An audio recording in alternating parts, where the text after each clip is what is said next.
বাদ মাহমুদুল্লাহ রিয়াদ। বিশ্বকাপে ভারতের বিপক্ষে চমক রেখেই যে সেরা একাদশ নিয়ে মাঠে নামবে বাংলাদেশ। কেন মাহমুদুল্লাহ রিয়াদ বাদ, এ বিষয়ে যা বললেন নাজমুল হোসেন শান্ত।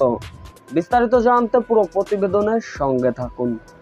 বিশ্বকাপ শুরুর আগেই ধাক্কা খেয়েছে বাংলাদেশ। পচা শামুকে পা কাটা অবস্থা, যেখানে সব থেকে দুর্বল দল যুক্তরাষ্ট্রের বিপক্ষে সিরিজ হার। বিশ্বকাপের আগে এমন সিরিজ হার টাইগারদের যেন মানসিকে ঘুম ধরা অবস্থা। তবে প্রশ্ন আসতে পারে, শক্তিশালী ভারতের বিপক্ষে কেমন হতে পারে বাংলাদেশের একাদশ। সেক্ষেত্রে হয়তো বাদ পড়তে পারেন অভিজ্ঞ ক্রিকেটার মাহমুদুল্লাহ রিয়াদ, কেননা তিনি দুর্দান্ত ফর্মে আছেন। মাহমুদুল্লাহ রিয়াদ ইনজুরিতে যাতে না পড়েন সেদিকে খেয়াল রাখছে টিম ম্যানেজমেন্ট। সেক্ষেত্রে হয়তো যেহেতু ওয়ার্ম আপ ম্যাচ, সেক্ষেত্রে হয়তো শুধু ব্যাটিং করতে পারেন মাহমুদুল্লাহ রিয়াদ।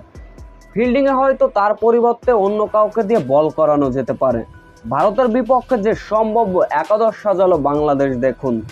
তানজিম হাসান তামিম, সৌম্য সরকার, নাজমুল হোসেন শান্ত, তৌহিদ হৃদয়, সাকিব আল হাসান, মাহমুদুল্লাহ রিয়াদ অথবা একজন বোলিং যে কোনো একজন, জাকির আলী, রিশাদ হোসেন, তানজিম হাসান সাকিব, শরীফুল ইসলাম, মুস্তাফিজুর রহমান।